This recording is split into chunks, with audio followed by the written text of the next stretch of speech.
Ici Hegseth à Singapour. Et nous sommes là pour rester. Toute tentative de la Chine communiste de conquérir Taïwan par la force aurait des conséquences dévastatrices pour l'Indo-Pacifique et le monde. Il n'y a aucune raison d'édulcorer la situation. La menace que représente la Chine est réelle et elle pourrait être imminente. Nous espérons que non.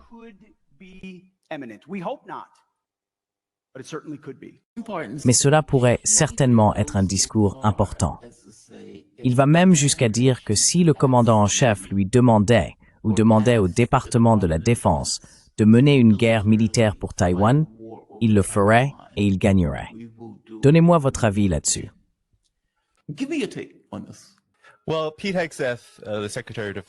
Eh bien, Pete Hegseth, le secrétaire à la Défense, évoque souvent, comme il l'a fait à Shangri-La, que les États-Unis s'intéressent à la dissuasion.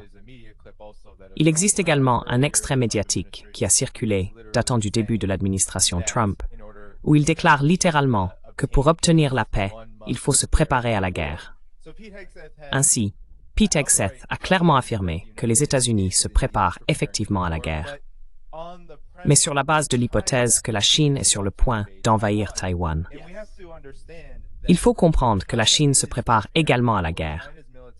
L'armée chinoise connaît une croissance fulgurante, et bien qu'elle n'investisse pas autant que les États-Unis en termes de montant, elle se dote d'une armée fortement fortifiée et hautement moderne pour se défendre contre ce que font réellement les États-Unis.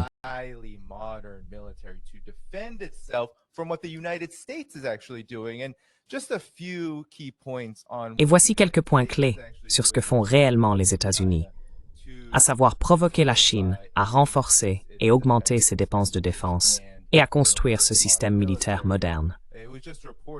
Il a été rapporté, il y a moins d'un mois, que les États-Unis ont presque 10 fois plus de personnel militaire américain à Taïwan même, environ 500, pour entraîner ce qu'on appelle l'armée taïwanaise. Dans quel but? Eh bien, ils s'entraînent pour une guerre contre la Chine. Non seulement cela, mais les exercices militaires que les États-Unis ont menés avec les Philippines ont explicitement désigné Taïwan comme raison de leur existence. Et encore une fois, lors de ces exercices, les États-Unis ont placé des missiles anti-navires sur des îles entourant les Philippines.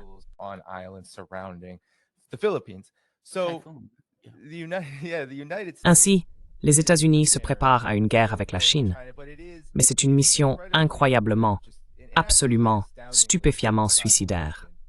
Le CSIS, le Centre d'études stratégiques et internationales, a simulé la capacité des États-Unis à mener une guerre contre la Chine au sujet de Taïwan, et les résultats sont absolument accablants.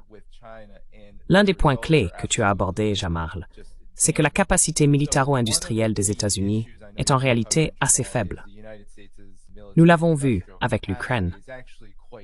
On se souvient peut-être que sous l'administration Biden, lorsque celui-ci a donné son feu vert pour que l'Ukraine lance des missiles ATACMS contre la Russie sur le territoire russe, ce qui s'est passé en seulement quelques mois, c'est que l'Ukraine a utilisé la quarantaine de missiles ATACMS qui lui avaient été fournis.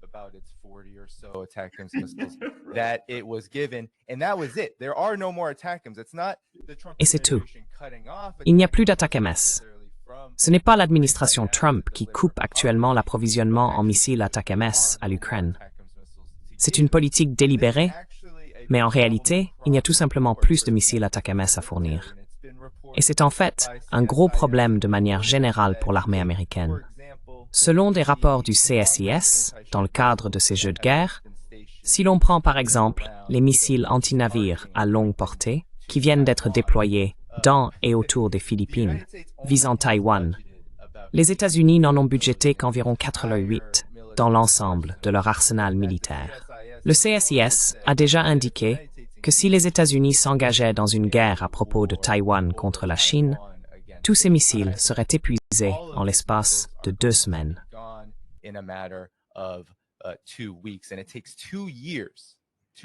Et il faut 2 ans pour produire l'un de ces appareils avec le système de production militaire actuel des États-Unis. Je sais que tu as aussi abordé ce sujet, Jamal. La raison en est que les États-Unis possèdent un complexe militaro-industriel à but lucratif.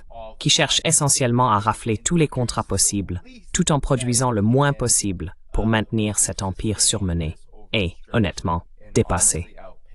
Le Wall Street Journal a d'ailleurs récemment évoqué le fait que la base industrielle militaire américaine s'est atrophiée, tandis que celle de la Chine est en plein essor. Je voudrais simplement donner une statistique ici.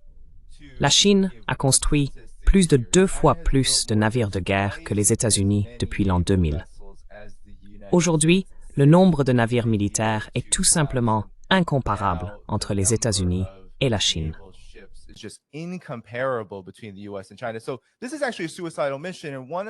C'est donc en réalité une mission suicidaire. Et l'un des points clés à vraiment souligner lorsque Pete Hegseth tient ce genre de propos, c'est qu'il ne se soucie absolument pas de cette réalité. Il ne se soucie pas de gagner une guerre. Il ne se soucie pas des conséquences. Le CSIS affirme qu'en gros, tout le monde perdra. L'économie mondiale entière sera détruite. L'armée américaine sera complètement meurtrie et endommagée. Taïwan sera totalement anéanti. Mais devinez quoi? C'est déjà ce que les États-Unis font à Taïwan en la plaçant pratiquement dans une situation de servitude par la dette à travers des opérations militaires et des ventes d'armes, avec un arriéré de 21,5 milliards de dollars qui ne sera jamais réglé à cause des problèmes de production militaire des États-Unis et parce que Taïwan ne pourra jamais payer cette somme.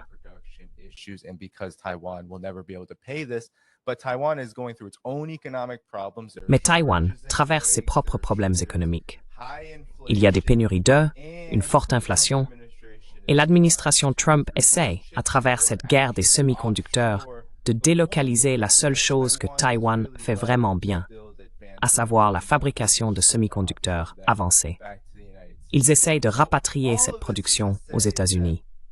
Tout cela pour dire que lorsque Pete Hegseth parle ainsi, il s'agit des États-Unis qui se préparent à une guerre suicidaire, dont le véritable objectif est de contenir la Chine, d'affaiblir la Chine et, dans leur fantasme, de renverser le gouvernement et l'économie chinois afin que les États-Unis puissent dominer le monde sans aucune opposition ni alternative.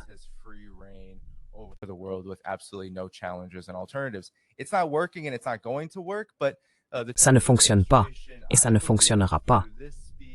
Mais l'administration Trump, je crois, à travers ce discours et ce que nous avons vu au cours de cette présidence, essaie vraiment de s'orienter dans cette direction aussi fortement que possible, tout en maintenant les théâtres de guerre en Asie de l'Ouest et en Ukraine, pour satisfaire, bien sûr, les va-t-en-guerre qui les préfèrent. C'est donc une situation vraiment délicate.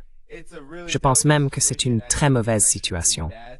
Et Pete Hegseth semble être très doué pour exposer non seulement la mission suicidaire, mais aussi l'impuissance absolue de l'Empire des États-Unis lui-même.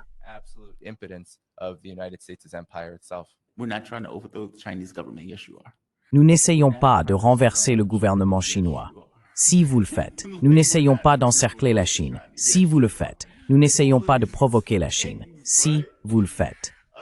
Toutes ces affirmations sont contraires à la réalité. Taïwan doit regarder ce qui se passe en Ukraine. Et je sais que Taïwan est différent parce que, selon la politique d'une seule Chine, Taïwan est considéré comme faisant partie de la Chine.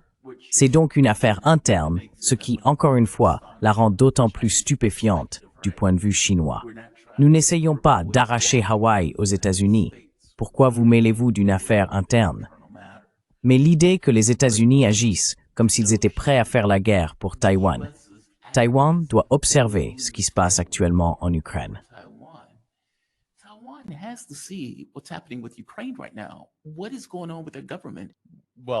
Que se passe-t-il avec le gouvernement?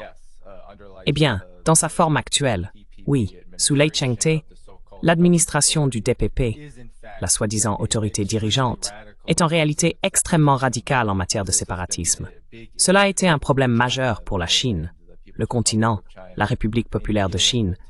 Dans sa gestion de la question taïwanaise, il y a très peu de place sous le DPP pour parvenir à une compréhension rationnelle et à une coopération sur la manière de régler ce différend, qui est un véritable différend.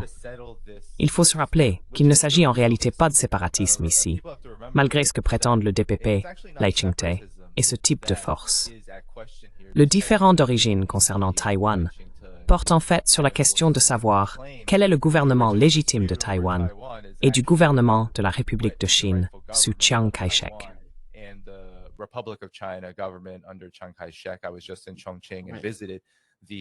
Je me trouvais récemment à Chongqing et j'ai visité la dernière prison où les communistes victorieux étaient martyrisés et absolument torturés. Ils ont été exécutés à peine un mois plus tard. À Chongqing, c'était leur dernier bastion. Chiang Kai-shek a dû fuir vers Formose, comme on l'appelait à l'époque, mais aujourd'hui Taïwan, parce qu'ils avaient perdu. L'argument avancé est que le gouvernement de la République de Chine, ce gouvernement nationaliste, est en réalité le gouvernement de toute la Chine. Mais le séparatisme est le poison qui a été attisé et encouragé. Bien sûr, avec le soutien et l'aide des États-Unis. Et bien sûr, un soutien militaire direct, ce qui revient essentiellement à utiliser ce parti comme un proxy, similaire à l'Ukraine, mais encore plus dangereux dans la mesure où il n'y a absolument aucun moyen de constituer une quelconque force militaire taïwanaise. C'est une pure fantaisie. Le CSI s'affirme que la soi-disant marine de Taïwan serait anéantie en l'espace de 96 heures.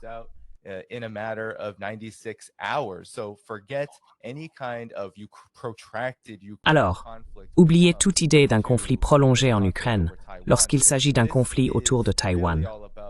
Il s'agit en réalité des États-Unis qui tentent de jouer les marionnettistes sur cette île qui fait légitimement partie de la Chine. Et cela ne va pas bien se passer. Le KMT, les anciens nationalistes, en fait, le parti de Chiang Kai-shek, sont en faveur d'une seule Chine et souhaitent régler ce différend d'une manière qui puisse convenir aux parties concernées, ce qui, plus ou moins, ressemblerait à la situation actuelle. En réalité, c'est un modèle, un pays, deux systèmes, similaire à Hong Kong, avec ses propres subtilités. Mais le DPP n'a absolument aucun intérêt à aller dans ce sens, ce qui le rend, vous savez, totalement dépendant des intérêts américains. Et c'est vraiment une mission perdue d'avance et suicidaire, qui, si les choses continuent ainsi, mènera inévitablement à un désastre total pour l'île de Taïwan si les États-Unis obtiennent gain de cause.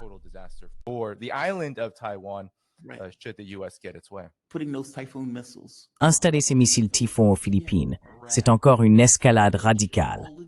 Toutes ces actions sont des escalades. Jusqu'où pensez-vous qu'ils vont aller avec ça? Et pensez-vous vraiment qu'ils iront jusqu'au point d'une véritable guerre? À un moment donné, la Chine devra réagir. Eh bien, les États-Unis le feront. Je suis très convaincu que les États-Unis vont pousser dans ce sens. Et c'est parce que les États-Unis ne peuvent pas tolérer le système chinois. Ils ne le peuvent pas.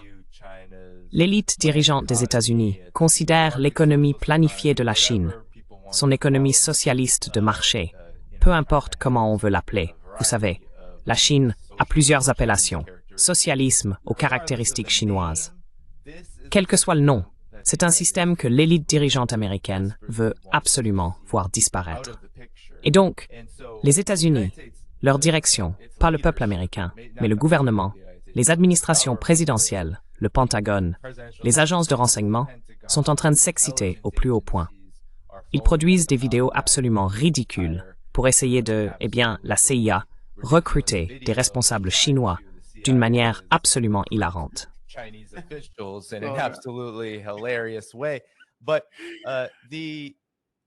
Mais, donc les États-Unis, leur système politique, leur structure de pouvoir, leur fardeau impérial, veulent exercer une pression. La Chine, cependant, et je pense que c'est là que réside la bonne nouvelle, a très bien joué ses cartes. On parle souvent de la manière dont la Russie a manœuvré l'opération militaire spéciale en Ukraine.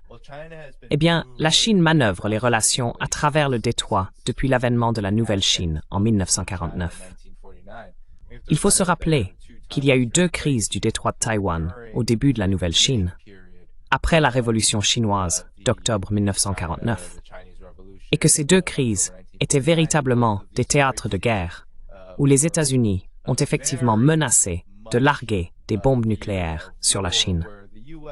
Et il faut aussi se souvenir que pendant cette période, lors de la première crise du détroit de Taïwan, la Chine aidait également la Corée dans sa guerre de libération contre les États-Unis.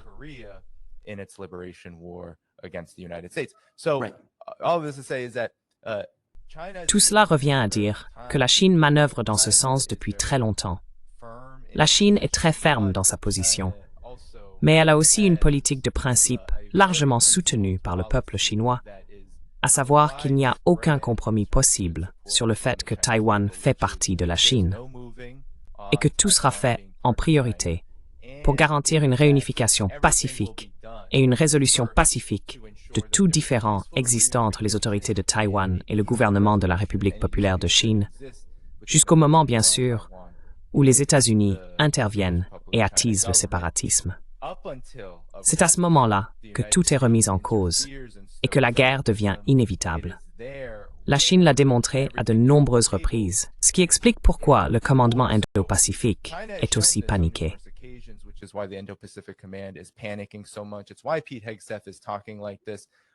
C'est pourquoi Pete Hegseth parle ainsi.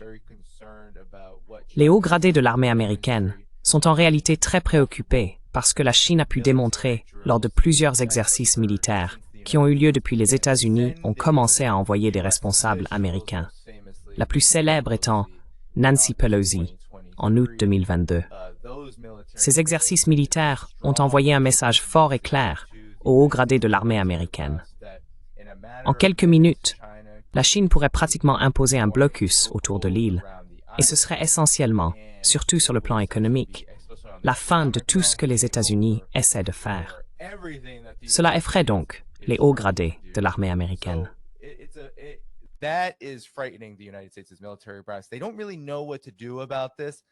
Ils ne savent pas vraiment quoi faire à ce sujet. L'espoir, c'est que si les États-Unis peuvent, et vous l'avez mentionné plus tôt, il y a un énorme étau militaire autour de Taïwan, et Feu John Pilger en a parlé dans The Coming War on China, son documentaire datant déjà de 2016.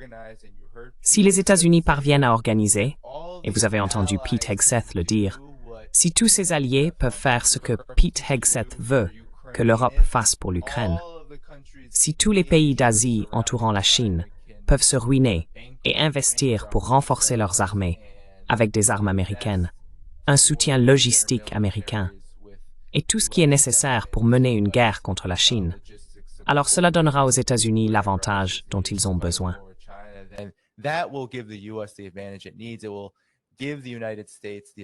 Cela donnera aux États-Unis la capacité, une fois qu'une guerre éclate réellement, de ne pas avoir à supporter l'essentiel du coût.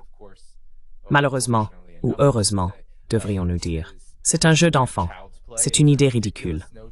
Les pays de l'ASEAN, l'Asie du Sud-Est, la région Asie-Pacifique, les liens économiques sont si forts que, même lors d'une simple guerre commerciale avec la Chine, la Corée du Sud et le Japon ont été contraints de montrer leur unité avec la Chine, du moins sur le plan économique.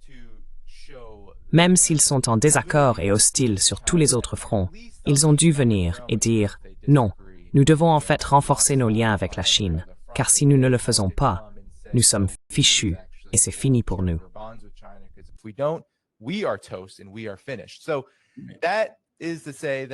C'est-à-dire que, oui, les hauts gradés de l'armée américaine, l'establishment politique des États-Unis, l'élite dirigeante, ceux qui contrôlent la politique étrangère, font tout leur possible, aussi vite et aussi fort qu'ils le peuvent, en cette période de crise pour l'Empire américain, pour se préparer à une guerre avec la Chine.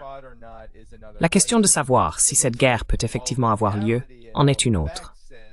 Il semble que toute la réalité et tous les faits indiquent que non, mais cela ne les préoccupe pas. Et c'est pourquoi la question nucléaire devient alors absolument impérative à aborder, car c'est vraiment là que cela mènerait.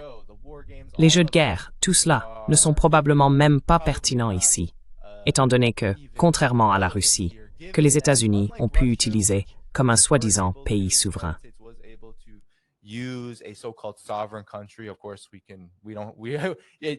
Bien sûr, nous pouvons, n'est-ce pas, je parle simplement de la reconnaissance par l'ONU, d'accord?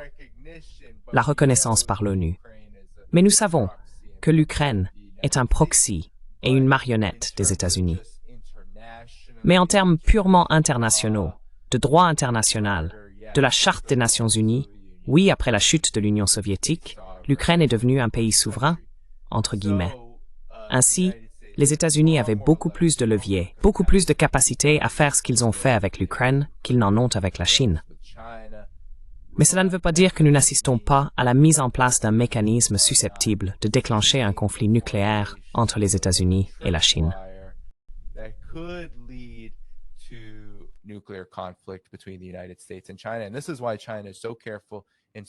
Et c'est pourquoi la Chine fait preuve d'autant de prudence et de réflexion, à mon avis, dans ses réponses à toute cette rhétorique belliciste. Car en se préparant à se défendre, elle sait que les options des États-Unis sont en réalité très limitées ici. Ainsi, nous restons seuls face aux caprices d'arbitres et de dirigeants de l'Empire, qui sont très irrationnels, très agressifs et historiquement déséquilibrés. Ils n'acceptent généralement pas la growling, la défaite, ou des options les nouer lorsqu'ils have ce qu'ils désirent.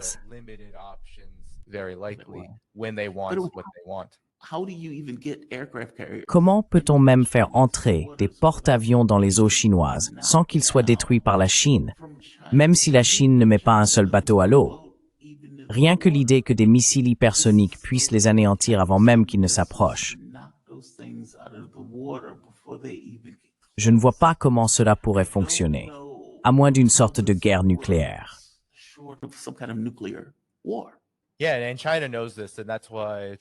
Oui, et la Chine le sait. C'est pourquoi elle agit ainsi depuis de nombreuses décennies. Elle cache sa force et attend son heure. C'est ce que fait la Chine.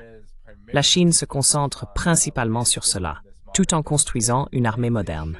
Les États-Unis devraient, même si je ne suis pas d'accord avec tous les reportages des médias occidentaux dominants, qui paniquent de façon hystérique et cherchent à attiser la peur concernant les capacités militaires de la Chine. La réalité, c'est exactement ce que tu as dit, Jamarl. Oui, la Chine possède des missiles hypersoniques. La Chine dépasse actuellement l'armée américaine sur tous les fronts. Je veux dire, elle vient de sortir, ce qui est peut-être le plus grand porte-avions jamais construit. Il y a des avions de chasse avancés qui ont été dévoilés. Ceux utilisés lors du conflit entre l'Inde et le Pakistan sont anciens comparés à ce que la Chine déploie aujourd'hui.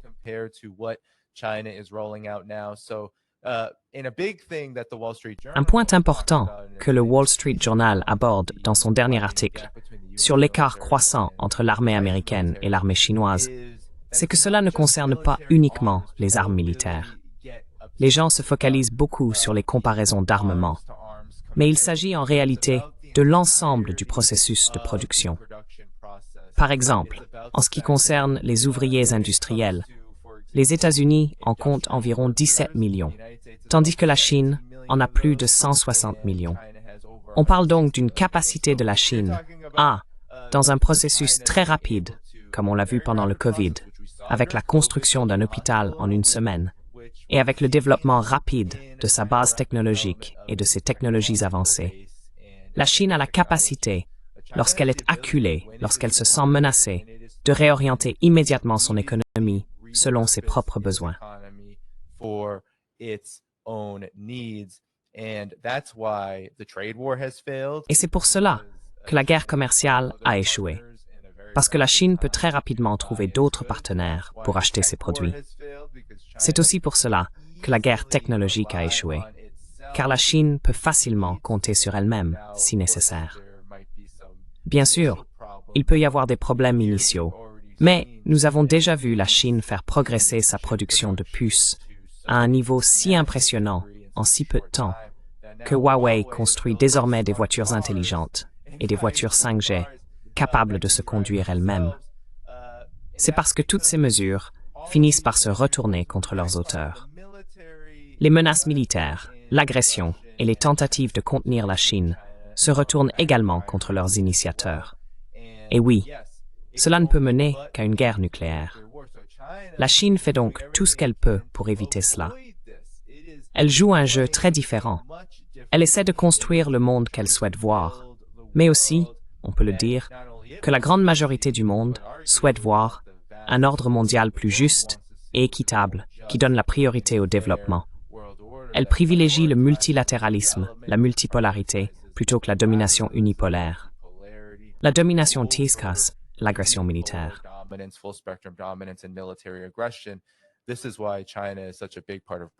C'est pourquoi la Chine joue un rôle si important au sein des BRICS et de l'Organisation de coopération de Shanghai.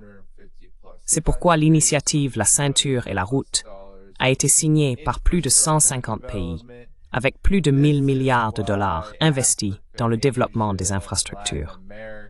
C'est pourquoi l'Afrique, l'Asie et l'Amérique latine considèrent la Chine non seulement comme leur premier partenaire commercial, mais aussi comme leur véritable bouée de sauvetage économique, tandis que les États-Unis sillonnent le monde en sanctionnant et en imposant des droits de douane à tous ceux qu'ils perçoivent comme des obstacles à leur propre domination. Nous assistons à un monde qui change rapidement, et cela se fait clairement en faveur de la Chine.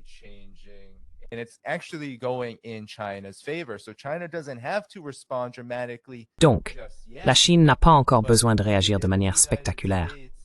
Mais en effet, si les États-Unis tentent de violer la souveraineté de la Chine, à un point qui menace les intérêts du peuple chinois, ainsi que l'avenir de l'économie et du système chinois, alors la Chine réagira de la même manière, et ce sera dévastateur.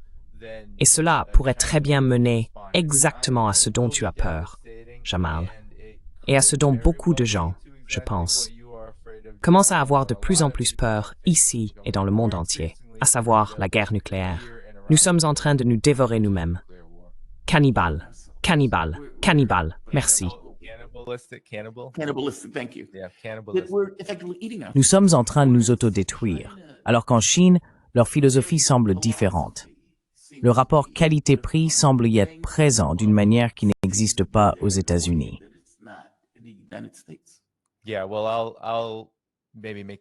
Eh bien, je vais peut-être simplifier cela au maximum, en espérant que ce soit clair pour ceux qui découvrent les différences entre l'économie chinoise et celle des États-Unis. Si l'on considère l'élément le plus important d'une économie à ce stade de développement, c'est le rôle de la finance. Aux États-Unis, la finance est entièrement monopolisée et complètement entre les mains d'intérêts privés. Il y a environ 5 grandes banques aux États-Unis qui, en réalité, contrôlent l'ensemble de l'économie à bien des égards. L'un des grands problèmes pour les États-Unis, c'est qu'ils ne peuvent pas vraiment investir en ce moment, car ces institutions financières, lorsqu'elles prêtent ou font affaire avec de grandes entreprises et des monopoles, le font dans l'intérêt d'un retour sur investissement, un retour pour leurs actionnaires.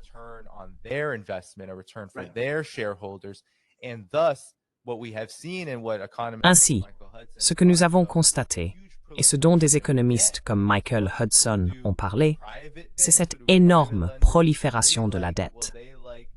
Car qu'est-ce que les banques privées ou les prêteurs privés apprécient vraiment? Eh bien, ils aiment la dette, une dette qui peut générer des intérêts, leur permettant d'obtenir un meilleur rendement sur leur investissement. Et c'est exactement ce qui se passe partout, même chez certains des plus grands monopoles. Cela concerne aussi les fabricants d'armes. Ils sont endettés auprès des institutions financières qui leur disent « Voici ce que nous vous donnons pour que vous puissiez investir dans tel ou tel projet. » C'est pourquoi ce modèle est si défaillant. Le cannibalisme touche en réalité la population, car ce sont les gens qui souffrent le plus lorsque les banques imposent des dettes aux entreprises, aux particuliers, et freinent l'investissement afin d'assurer leur propre rendement.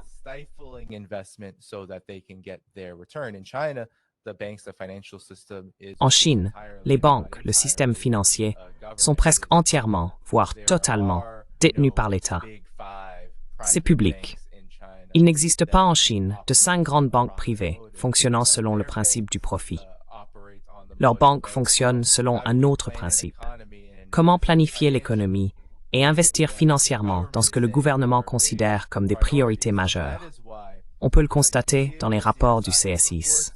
On le voit dans pratiquement tous les rapports économiques et militaires sur la Chine émanant des groupes de réflexion ou du think tank ISTAN aux États-Unis. Leur principal problème, c'est que les États-Unis considèrent chaque investissement uniquement sous l'angle de la rentabilité. If it cannot get a profit from it, S'il ne peut pas en tirer un profit immédiat, il ne le fera pas. Et c'est pourquoi, de manière générale, les États-Unis n'investissent pratiquement dans rien.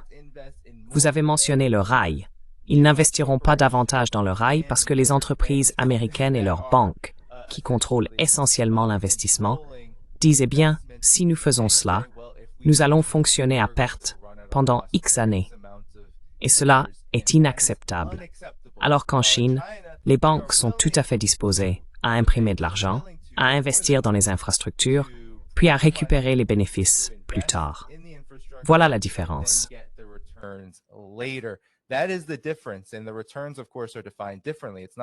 Et bien sûr, les retours sur investissement sont définis différemment. Il ne s'agit pas seulement de combien d'argent est récupéré, c'est aussi le type d'économie, de développement économique et de niveau de vie que l'on peut améliorer pour des personnes qui auparavant n'y avaient pas accès. Je viens justement d'être en Chine, et si vous regardez par exemple le train à grande vitesse dont vous parliez, et plus généralement l'idée du transport, vous savez, j'ai voyagé de Shanghai à Wuhan en environ 3h30. C'est à peu près la distance entre New York et Chicago, et j'ai fait ce trajet en 3h30 à environ 350 km/h, la vitesse maximale du train. Aux États-Unis, si vous vouliez prendre un train similaire, si tant est que ce soit possible, vous passeriez plus de 19 heures dans le train.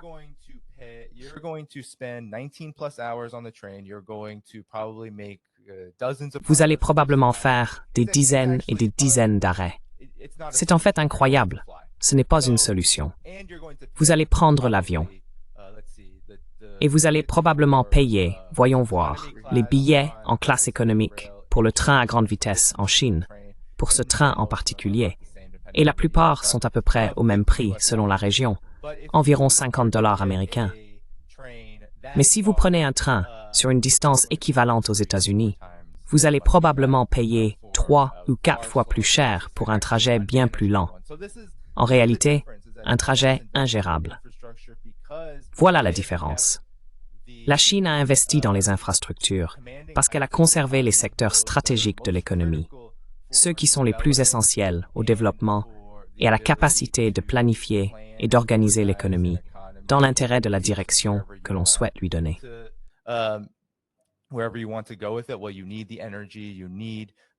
Eh bien, il faut que l'énergie, les banques, les télécommunications, ces secteurs-là soient sous contrôle public afin que le marché ne puisse pas simplement décider de ce qu'il veut. Parce que nous savons tous ce que veut le marché. Le marché veut le plus de profit possible, le plus rapidement possible.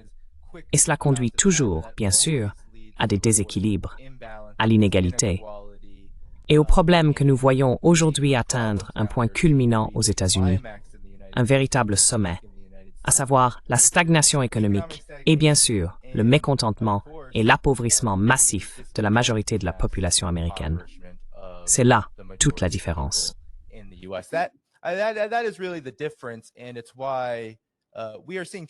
C'est pourquoi nous voyons vraiment la Chine l'emporter lorsqu'on parle d'une guerre entre les États-Unis et la Chine. En réalité, la Chine a déjà gagné à bien des égards, car elle a su, sous la menace et la pression de l'agression américaine, se transformer en l'économie la plus performante du monde, et elle est en passe de façonner rapidement l'avenir de l'ordre mondial. Pendant ce temps, les États-Unis, à force de poursuivre une agression sans fin, parce qu'ils veulent que les banques et leurs grands monopoles contrôlent le monde entier et ses marchés, ont en fait provoqué un exode loin de cet ordre mondial fondé sur l'unipolarité américaine.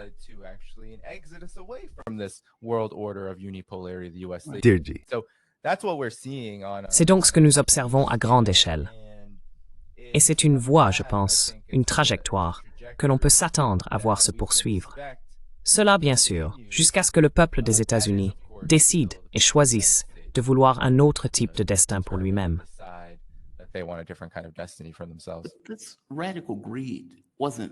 Cette avidité radicale n'existait pas avant. Enfin, peut-être qu'à un certain niveau, elle existait. Mais si on y repense, on construisait des ponts, des gratte-ciels, des métros, on construisait ces choses-là. Et à un moment donné, tout cela a disparu. c'est devenu, comme tu l'as souligné, une question de comment gagner le plus d'argent possible. Et avoir une institution politique qui refuse de travailler dans l'intérêt du public, qui s'isole, qui travaille essentiellement pour ses propres intérêts, signifie que les préoccupations du public comptent moins que le profit, et pas seulement le profit de n'importe quelle entreprise. Quand Donald Trump était en Arabie Saoudite, il était là-bas pour faire de l'argent pour certaines personnes, et cela n'avait rien à voir avec nous. It is true to have a job.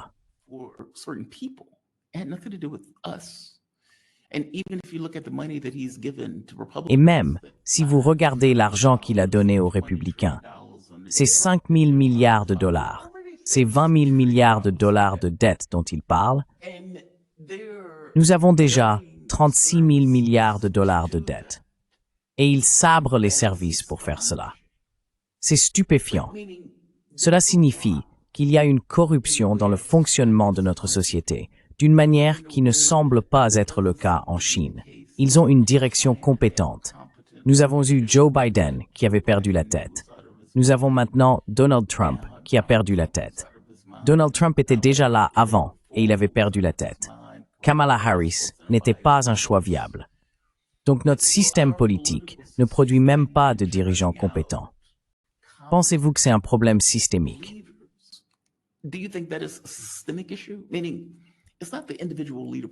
Cela signifie que ce n'est pas le dirigeant individuel en tant que tel.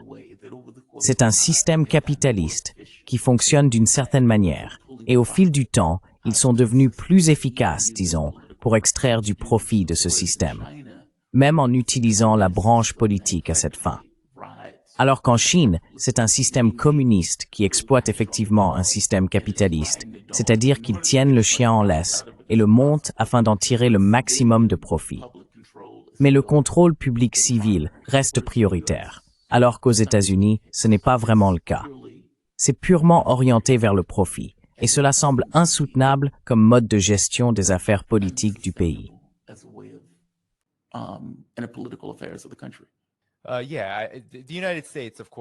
Les États-Unis, bien sûr, depuis leur création, ont toujours eu le capital aux commandes. Cela ne devrait surprendre personne. Mais, évidemment, pour les impératifs du développement, les impératifs, bien sûr, de la paix sociale ou de la soi-disant stabilité sociale, il y a eu des moments où le capital, bien qu'étant aux commandes, a dû faire des concessions afin de maintenir le système relativement stable. Par exemple, nous avons vu cela pendant la soi-disant guerre froide et autour de la Seconde Guerre mondiale, lorsque les États-Unis ont dû investir massivement dans leur base industrielle pour construire un complexe militaro-industriel. Et ensuite, bien sûr, partager une partie des fruits de ce développement avec les travailleurs, afin qu'ils ne regardent pas, par exemple, du côté de l'Union soviétique, en se disant « Hey, je veux ça ».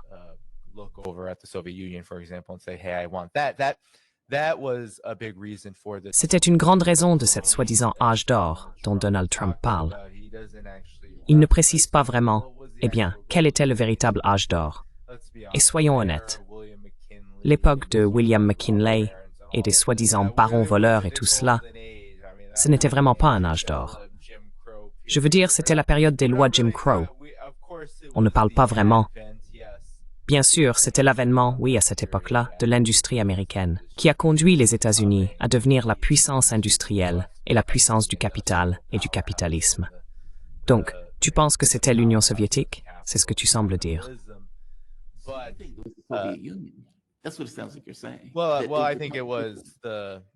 Eh bien, je pense que c'est pendant la Seconde Guerre mondiale, bien sûr, que la véritable ère dorée des États-Unis, aussi loin que s'en souviennent les générations encore vivantes aujourd'hui, a commencé.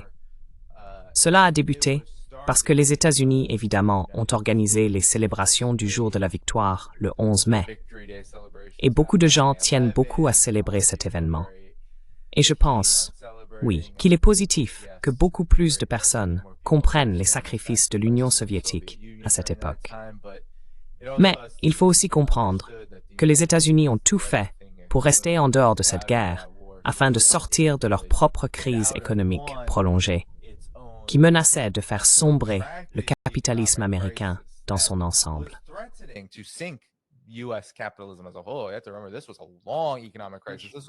Il faut se rappeler que c'était une longue crise économique. C'en était une qui absolument n'avait pas de solution, parce que les barons voleurs, les banquiers, les lieutenants du capital, ils ne voulaient investir dans rien. Il se trouve simplement que cette guerre a poussé le gouvernement à dire « D'accord, et si vous investissiez là-dedans? Et si nous investissions dans cet immense arsenal militaro-industriel qui pourrait ensuite avoir un effet d'entraînement sur le reste de l'économie? Et cela pourrait aussi, espérons-le, satisfaire tous ces travailleurs en grève qui ne vont pas s'arrêter et qui finiront peut-être par vouloir voir un tout autre système si nous continuons à les matraquer, à les détruire et à essayer de briser leurs tentatives de négociation collective.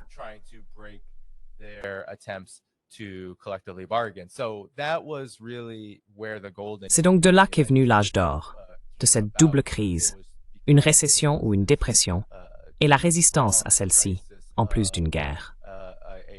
C'est vraiment à ces moments-là que des changements massifs et positifs se sont produits aux États-Unis, lorsque des crises sur plusieurs fronts obligent le capital à agir. Mais en Chine, ce n'est pas ce qui se passe. Il n'y a en réalité jamais eu de récession en Chine. La Chine, bien sûr, a ses propres problèmes liés à l'ouverture et aux réformes. Le développement inégal a été un problème. Vous savez, on parle du chômage et des prix de l'immobilier.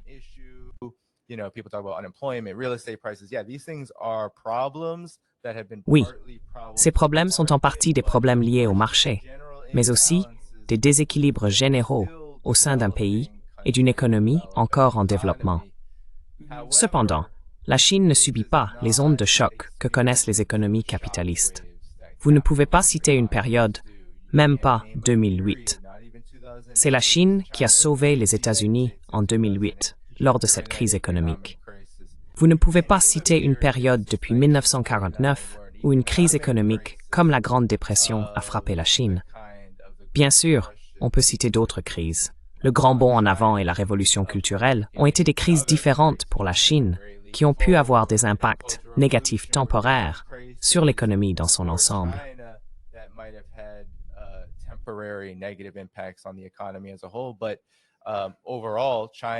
Mais dans l'ensemble, la Chine, parce qu'elle a une économie planifiée, parce que son gouvernement contrôle le marché et le développement, dispose d'un avantage sérieux pour manœuvrer à travers les crises dans l'intérêt de la Chine et au bénéfice du peuple. C'est pourquoi elle jouit d'une confiance et d'un soutien aussi large de la part de la population chinoise, parce que les gens peuvent s'attendre à ce que leur vie s'améliore avec le temps. Alors qu'ici, c'est l'inverse. Je voudrais juste ajouter un point à ce sujet. Quand on parle de cette période, beaucoup de gens parlent de néolibéralisme. Il faut comprendre que le néolibéralisme, dans cette période de privatisation massive et de véritable guerre totale du capital contre le travail, et en réalité contre le monde, est apparu à un moment où il y a eu une prise de conscience, n'est-ce pas?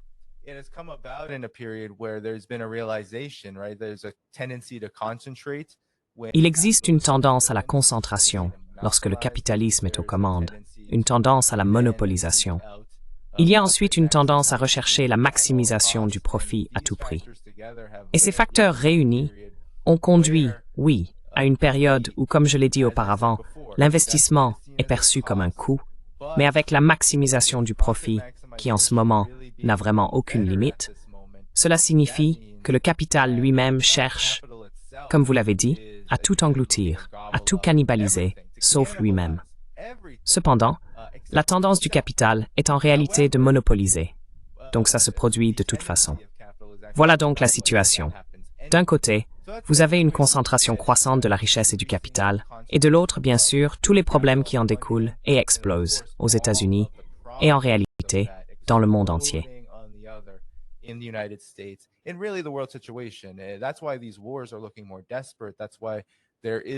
C'est pourquoi ces guerres semblent de plus en plus désespérées. C'est pourquoi il n'y a pas, vous savez, les gens parlent de « quelle est la stratégie ici ?» Eh bien, ce n'est pas une stratégie. Il s'agit de maintenir et d'étendre une domination totale afin que ce système qui est à la traîne et en déclin puisse être préservé indéfiniment.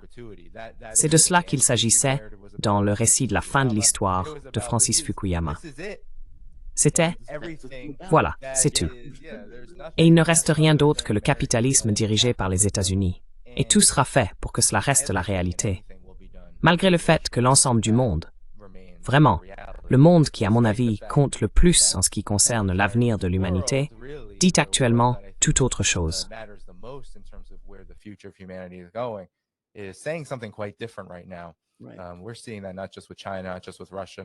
Nous constatons cela non seulement avec la Chine, non seulement avec la Russie, non seulement avec les parties les plus bruyantes et actives du monde multipolaire, mais nous l'observons aussi de manière plus discrète à travers la majorité mondiale, ce qui témoigne du sentiment d'isolement des États-Unis.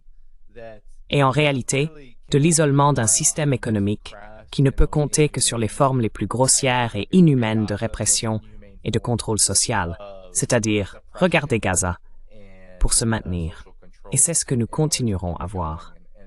J'espère donc que nous restons tous attentifs. Et chacun pourra agir en conséquence, alors que nous entrons dans cette période de... Cela rejoint toute cette histoire de planteur, n'est-ce pas?